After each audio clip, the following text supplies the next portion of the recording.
Set Phasers, a highly illogical Star Trek podcast.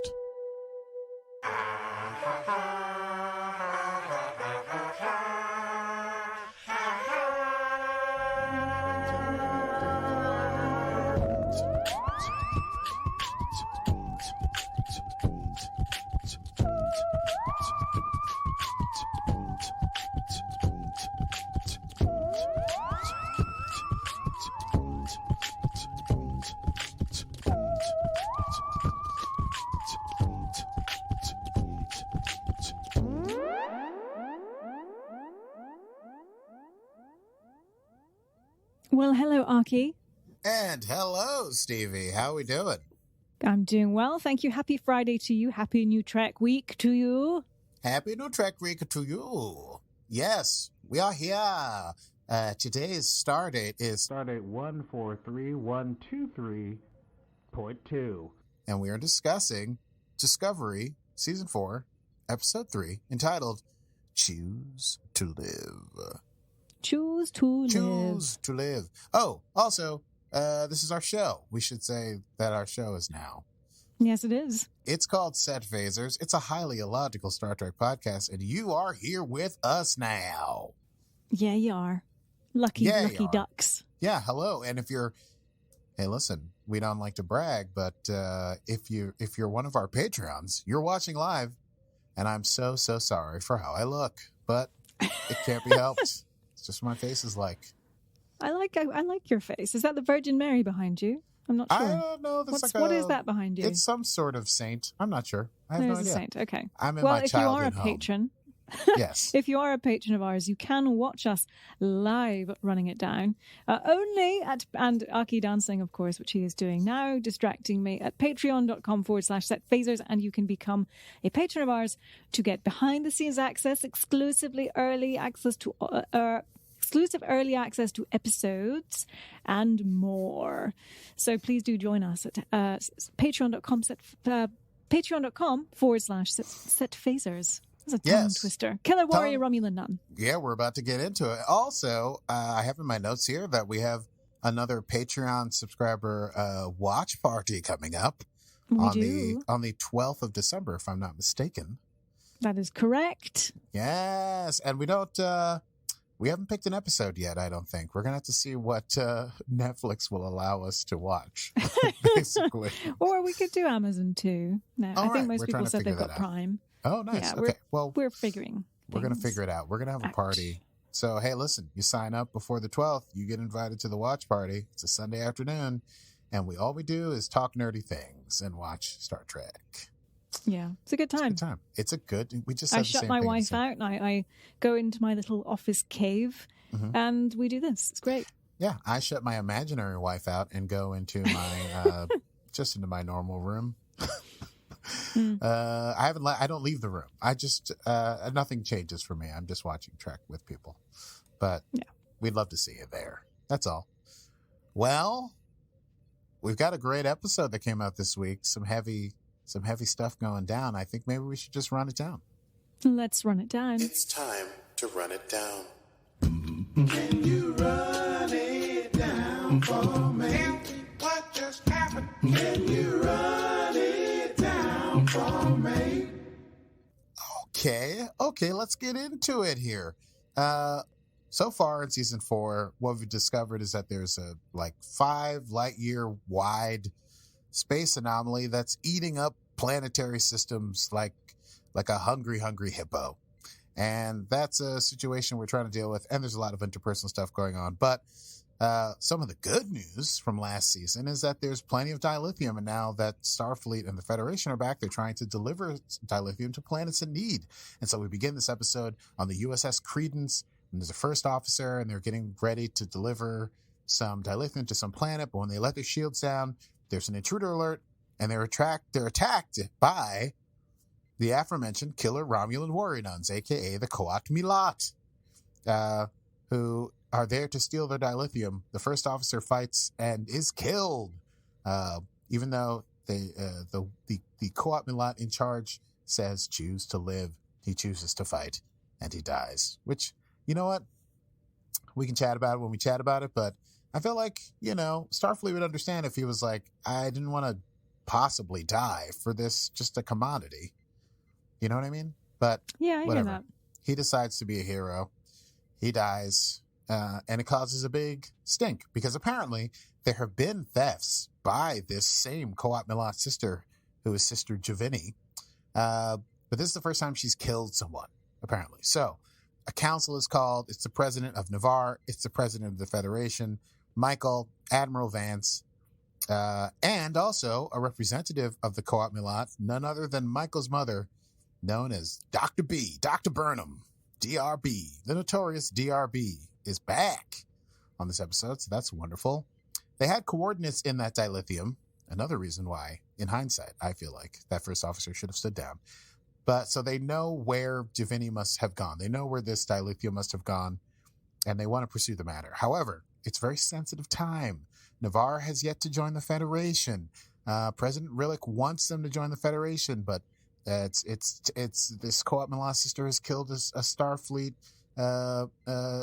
officer, and they need to bring her to justice, but they can't do that over the wishes of the Qowat Milat. So a joint mission is proposed, a mission where Qowat Milat and the Federation work together to hunt down Javini, to bring her to justice. They're going to do it while respecting the Qowat Milat ways, but also Michael is taken aside by President Rillick, who says, you got to be in charge, but you need to bring this person in because Starfleet needs to show strength by capturing this Javini. Otherwise, people are going to lose confidence. But at the same time, keep respecting Navarre because it's tentative and we want Navarre to join the Federation. Meanwhile, Tilly runs into Saru at lunch and she asks if she can water his flowers because she's been talking to Dr. Culber. And apparently, since her comfort zone is no longer comfortable, she's decided to get outside of her comfort zone, doing uncomfortable things. Saru's like, sure, you can water my flowers. One of them is dangerous. But he's like, but I'll try to find something that really gets you out of your comfort zone. Michael actually goes to visit Book because they're going to use his ship to chase down Javini. And they find out that Stamets is working on a new theory. He's got this theory that the anomaly is a, quote, primordial wormhole. He also come up with a nickname for the dark matter anomaly. He's calling it the DMA, the dark matter anomaly. And they just need to see if they can find some tachyons to prove that it's a wormhole, yada, yada, yada. They're headed to Navarre to ask the Navarre Science Institute to help them. So you can see this is a very tricky, balancey time with Navarre and Starfleet. Also happening on the ship, this is probably the C plot line. Gray is getting his new body, and Guardian Z is showing up, and they're going to try to transfer Gray's consciousness from the symbiote inside of Adira into the synthetic body that Gray has. But Guardian Z is concerned because he's like, this may not work. It may take a while. We're not entirely sure we're going to be able to transfer your consciousness appropriately. We may lose you forever. It's a chance you got to take. So those are the three big things that are happening this episode. Saru suggests that Tilly goes on this away mission with Michael, even though she's not really a combat person. This will be great to get her out of her comfort zone. And maybe Tilly's intuitive diplomatic skills will also be helpful in keeping everyone's tempers under control. So they head off in search of Javini. There's a brief discussion between Dr. Burnham and Captain Michael regarding whether or not they think Javini is justified in her actions, what could be the justification thereof, and whether or not, how to bring this person in without offending the Qowat Milat and Navarre, but also satisfying the Federation's demands. They arrive at the coordinates. They're on looks like a moon sort of asteroid, big rock circling a planet, and they find that it's hollow underneath, so they're going to go down.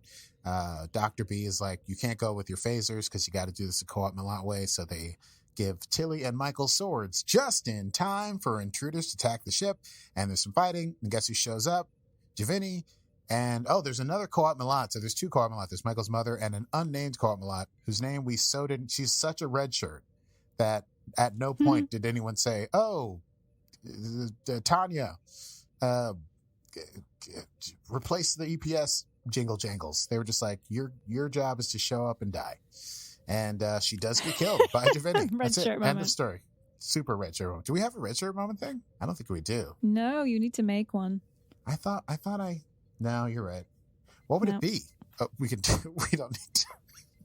I feel like it would be hey, do you want to come down to the planet? Wah!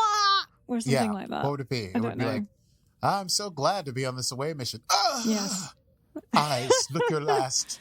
My first away mission. How exciting. This is really exciting. I'm so glad I chose command staff. Blah! Okay, Mm. well, I'll work on We'll that. figure that out. That's hard to do with an audio clip. That's tough. We're gonna have top people working on that. So they're attacked. Javini kills the person, but they manage to sort of like fend off everyone else. Only Javini is left.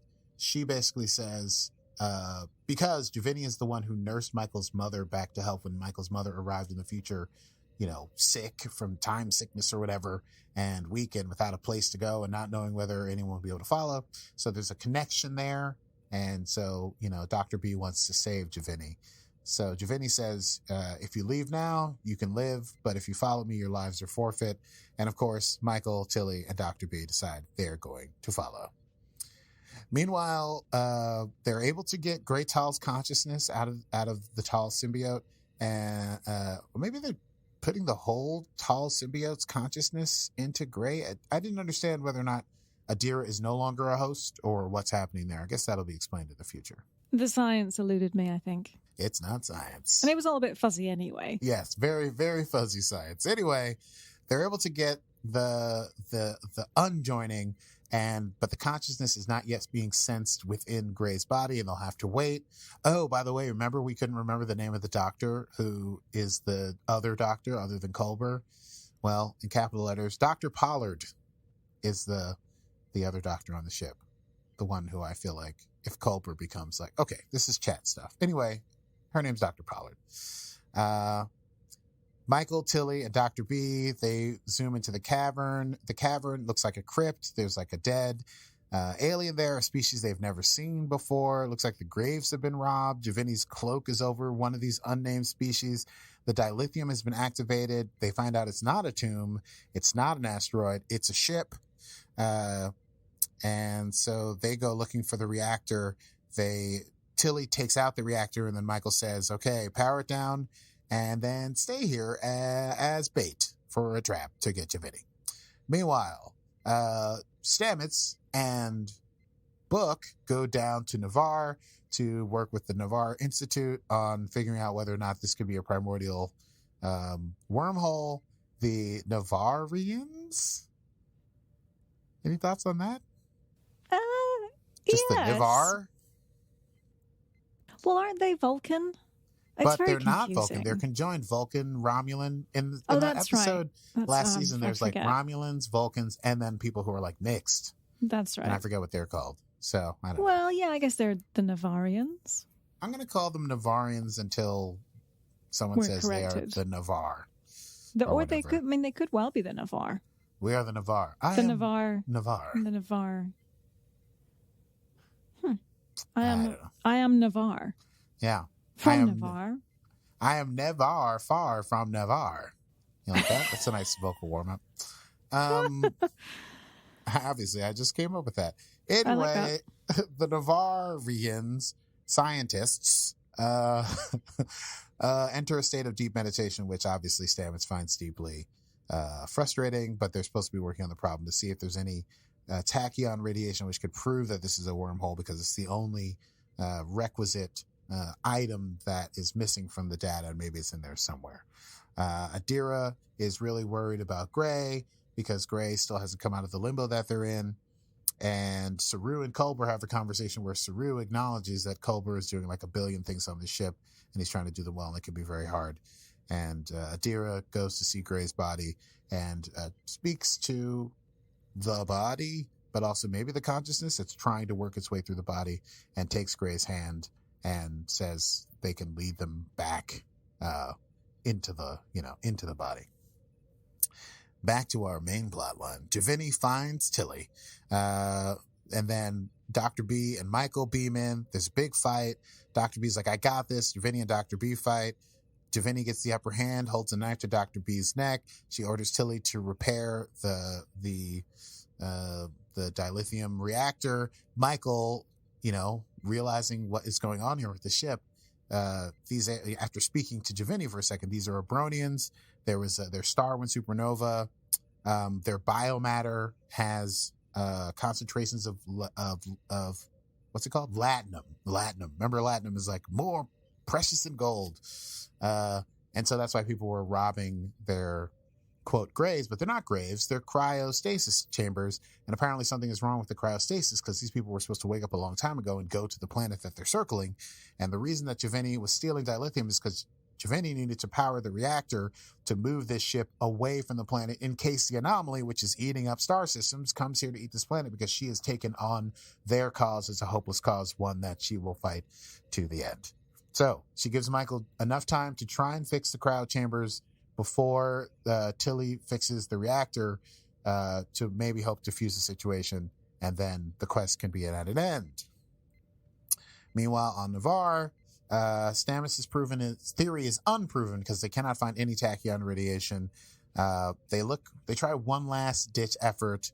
They think if they do a mind meld with Book, they can see what he saw, what he actually saw in the moment, his observations more clearly, and see if there's any superluminal radiation, which I guess is what tachyons are. Superluminal, more than luminous, extra luminous, big, more than bright. Anyway, they go into Book's mind. He has to relive the trauma of losing everyone. While he's in there, he has to go back to the memory of the last time he saw his nephew and his brother, and he sees that his nephew turned around and looked at him and saw that Book did love him. And this is a moment of releasing some anxiety and trauma that Book has been holding since the loss of his planet Quajan, and he is grateful for that moment. The president comes out and says there is no evidence of any superluminal radiation. And it says, my condolences are insufficient. Book says, thank you. No tachyons present. No tachyons present. So Michael, on the weird planet where there's a hostage situation until he's trying to fix the reactor, manages to fix the cryopods, because that ain't nothing for your girl, Michael. And the Abronians start to come alive, and Tilly fixes the engine so that they can go if the anomaly comes. So Juveni's quest is at an end. She drops her sword. She turns herself in. She's arrested. They go back to Book's ship, and they fly back to Discovery. As they're flying back to Discovery, Tilly talks to Dr. B about how she's been feeling out of sorts, and Dr. B explains the whole Qowat Milat,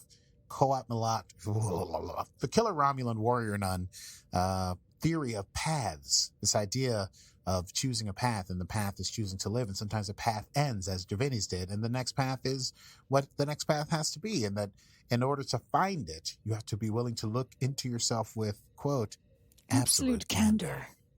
Absolute candor. Michael brings Juveni before the presidents of both Navarre and the Federation and Admiral Vance. And then Juveni is remanded into the custody of Navarre over, obviously, the protestations of Michael and even Vance, who's because the president wants Navarre in the Federation and so has to make this political move, even though Juveni killed a Starfleet officer. It's a little complicated. I kind of get where all the parties are coming from there. Tilly visits Saru and his plants. Gray comes awake and alive, and he was able to hear Adira guiding him in, and says that they'll always be linked. And the last scene is Book in his quarters, Michael's quarters. I don't know. He's on a bed, and he's looking at a hollow of the farce of Quajan, and he has his IQ Zen amulet on, which he hasn't worn in years. And Michael comes in, and they talk, and they lie together in bed, and they look up at the forest. And that is the end of Choose to Live, episode 3 of season 4 of Star Trek Discovery. Why don't we have a little chat about that? Let's have a quick chat. I say, darling, let's do a quick chat about that. Yes, let's do. Let's do. Let's do. Anything particular that you would like to discuss? Stevie? I mean, this whole DMA. Dark matter anomaly. Thank you. I wonder where it's coming from. Do we still think it could be... Do we think it could be a being of its own? Do we think it could be the chain?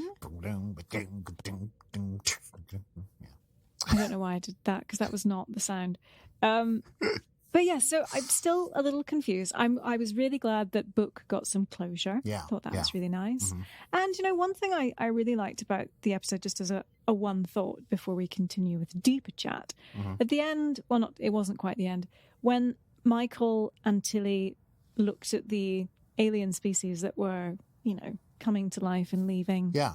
their ship, Tilly said, "Oh, you did that," and Michael said, "Oh no, we did that," and then they have a little hug. They do. And I kind of thought, they do have a little hug, but I thought it was a really nice moment because here's Michael, captain of the ship, and it's not like we ever saw Picard and Riker have a little hug when something went right, you know? And I just thought, I don't think we've never seen this with any other crew before. Yeah. And I thought that was a really nice moment and something that's very distinct to Discovery. This is true. I agree. There's a lot of dealing with like personal, their relationships. I mean, I always felt that even now of all the modern Star Trek franchises before Discovery, the relationships between characters was strongest overall on TNG. That's kind of why you keep coming back, but it's usually not Picard having the great relationship. Picard's a great leader, gives great speeches, gives great advice, but it's more like Riker and Deanna, it's Geordi and Data, you know. So I love that in Discovery you get, yes, Tilly and Michael and Book, Saru and Michael, Saru and Tilly. Everyone's got these interrelated, and those are just, every character is interrelated. Culber and Stamets and Adira and Gray. I mean, that's like a family right there. That's also crew. It's just great. So I agree with that. Picard's always felt to me like he was sort of a father figure to everyone. They could be friends with him and they could have a good, close relationship, but he still maintained a distance. So that was interesting. One other thought I had was around Gray's incorporation, if you like, to Gray LLC. Yeah. It was just such a nice physical representation of transness. The nice moment that he had where he didn't want that mole on his hand. And it speaks to the body that he's choosing to incorporate into and how he is coming into his own. And I thought, you know, obviously that's never really been done in Trek. Right. And they have used that species to do it before, but never to this extent. Right. And it was just really a lovely moment between the two of them when they were actually sort of able to see each other. And Gray had his coming of age in terms of a trans person. Right. And I think the relationship between Adira and Gray, I mean, they haven't been together since the accident on that ship that Adira was on, right? Since Gray died. And so, I mean, just a huge moment. And also Culber coming in, that family moment was so big. Yeah, it was so cute. I got a real swell in my heart. I have to say, were you going to say something? Oh, no, I was a bit bummed he came in at that particular moment because they looked like they were going to have a little kiss. Well, they'll get and then to Culber, the kiss. I know. Come on, I know, gotta get but it was just Daddy cute. Culber. Well, he was very excited. Everyone's excited. I loved it. I had a little emotional moment when he came in and they had a hug. I thought it was really cute. Yeah. Everybody, I mean, listen, talk about aspiring dad energy. Like, I think a lot of people want Dr. Hugh Culber to be their dad as well. It's including people on the crew. Yeah. Like, this episode, I even felt like Saru was like, man, I'd like it if Culber was my dad. I think there's you bring up something that underscores a lot of what happens in this episode.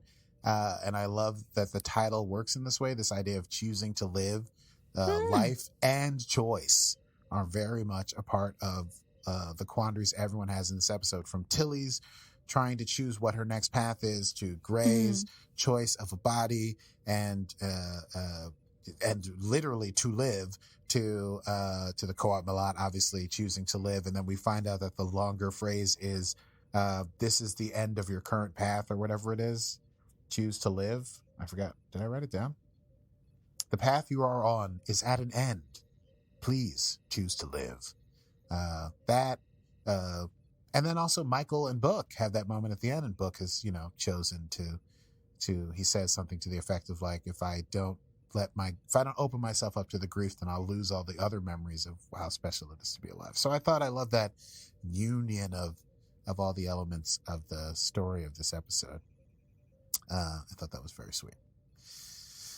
And I guess if I had one other big thing, I guess it's going to be the political shit. Seems really trenchant. Yes. I thought I liked Rillick at the beginning, that maybe, she was saying Michael has my complete confidence, and maybe they had come to some understanding, but it really feels like she's very much an operator, and doesn't have something wrong with that. It just feels like this is so, you want Starfleet to be so aspirational, and President Rillick is sort of failing to live up to that aspirational thing. But, she's a conductor. Yeah, I think the real politic, if you like, is coming into play. But it's always existed. I think, almost Starfleet admirals have in some way in Trek been the big bad real politic that almost every time. Almost every time. Yeah. If you want to stay incorruptible, never get above captain. Yeah. Stay at captain for as long as you can. Yeah. All of the TOS movies are about Kirk being like, I should never have become an admiral. I should have just stayed a captain. Yeah. And I agree with that. It's an interesting subtext. So far, I haven't watched Janeway's the new kid Prodigy? show, Prodigy. But I guess she's not really even an admiral on that show. She's like a hollow of a captain. But I was thinking the only captain who, like, it's important that they became admiral is Archer. True. Every other captain, like... Pike? Does Pike become an admiral? No. Pike dies. Spoiler alert. Yeah, but not before he's an admiral. Does he become Admiral Pike? I think so. Yeah, because he's an Admiral Pike when he dies. I think that's true. Yeah, okay, that's fine. But he becomes Admiral Pike and then he dies. Should have stayed captain, is what I'm saying. Okay. Picard becomes an admiral and then has a falling out with the Federation. Don't become an admiral. That's not... I feel like there should be two different paths in the academy, and the command path should stop at captain. And there should be some, like, politics, half Section 31 specialty that leads you into the like admiral chair. Because it seems like that's all just like being a drag, except for this super cool captain whose name admiral who died in episode season 2, Karen. Oh yeah. What was her last name? Oh wait, hang on. Was that season 2? I think that was season 2. She had like a thing with the real Lorca. That's right, with Lorca. I liked her. And then they can't defuse that bomb, so she stays behind. She was Wait, great. I thought she... Oh, that's right. She did stay behind. She had was the the real deal. near-death moment, and then she really died. Yes, yeah. Blew Anyway, her up to make sure. to make sure. She was what an admiral should be. She show up on the ship, lay down the law, bounce, show up on the ship, defuse a bomb, give people... Yeah. Anyway, how did we get here? That's a discussion of admirals. Anyway, yeah, I think the politics is going to play a major part. I keep waiting for the chain to come back. I assume the chain is not gone, but I don't know how it's going to manifest in this season. The chain is the new Vulcan Star Empire or Klingons. They're like the baddies. Yeah, like the Romulans. Hang on, so we had the Romulans, and then we had the Cardassians. Yes, We didn't like them. Klingons in TOS, Romulans in TNG, Cardassians in T Space Nine. Ooh, what is it in Voyager? It's kind of like a mix between the Maquis, who we have to who they actually have to work with, because that's how the inciting incident The is Borg. chasing the Maquis, and then in the end it's the True. Borg. Catherine Jane has to kill all the Species Borg. 159264. 1564. Do you have the actual numbers? 'Cause I was just making No, those I up. don't. I used to know it. You Oh. did. We spoke about it recently. We had to Yeah. Google it. We could Google it now if you want to. I can't Google anything because the setup I have is too crazy. Right Would you like here. me to? I would love for you to Google what species. You can Google that. Species 8472. 8472. 3 of my favorite numbers and a 7. So I don't know why I can't remember that. Anyway, and then in Enterprise, it's the weird thing that blows up half the Earth. This in episode in season 3, where they have to go to that cloud. Man, Enterprise really is a trip. Anyway, great chat. I love this episode. Let's talk about quotable moments. Quotable moments. What did you have? I have so many. This was a very quotable episode. It was very quotable. Toots. I was going to say totally or totes. It was totable. It came out toots. Toots quotable. Toots. It's totally quotable. Totally quotable. Toot sweet. Totally quotable. It was totally quotable. All right. I had... Can we discuss the schedule for the day? Science first, nap later. That was great. That was a Stamets stinger. That was a Stamets stinger. Ooh, that stings. Nice. Ooh, we finally got to use it. I know. We've never had to. We've never been able to use that. Or very rarely. I'm so glad you picked that one up. Ugh, science now, nap later. That's good. Yeah. I liked Saru and Tilly. Saru says, "Be careful not to touch the swamp kelp while it is in bloom." And Tilly says, "Why? What happens if I do?" And Saru says, "It is better if you do not know." Yep. Actually, Saru again. It is difficult to ride. What was it? 2 veil beasts. 2 veil beasts with only one set of buttocks. They have beautiful language, Kelpian. It is. But it's a nice way of saying, it's hard to sit on 2 chairs because you can only do it half-assed. I think, whatever the phrase is. Yeah. It's a good way of saying it's hard to sit on 2 chairs. Yes. Couldn't agree more. I also liked a touching moment between Book and Michael at the very end. Michael says, "You seem peaceful." And Book says, "In this moment, yeah." And Michael says, "Sometimes that's all we get." Juice a little. Book had another one. Indeed. I thought Book had another one where he was talking to the Navarre president and he said, "A drowning man only needs one breath." That was heavy. That was a small, but it was effective. Yeah. All right, Book. Okay, yeah. Book. Yeah. Yeah. And then I really enjoyed Tilly saying absolute candor. I dig that. I dig that. It was nice to have Michael's mum back. We didn't make too much. There was a cute little moment where Michael and her mum were having a bit of an argument, and Tilly was like, "My mum didn't really like kids around, and if she were here, I would just give her a big hug." Yeah, Tilly's as if to say, "Stop fighting." How dare you fight? You've both flown 1,000 miles into the future. You were the Red Angel, for Christ's sake. Yeah. Tilly's on point. Tilly's doing what Tilly do. Tilly, I like where Tilly's at. Is it Tilly time? It's Tilly time. Tilly, don't be silly. Tilly, space is wide. Space is wide. Clearly it gets chilly. Tilly, it's your time. You know what? That might be the best thing I've ever made. Wow. It's so happy. I love it. It makes me feel I feel good listening to it, and I don't like listening to myself ever.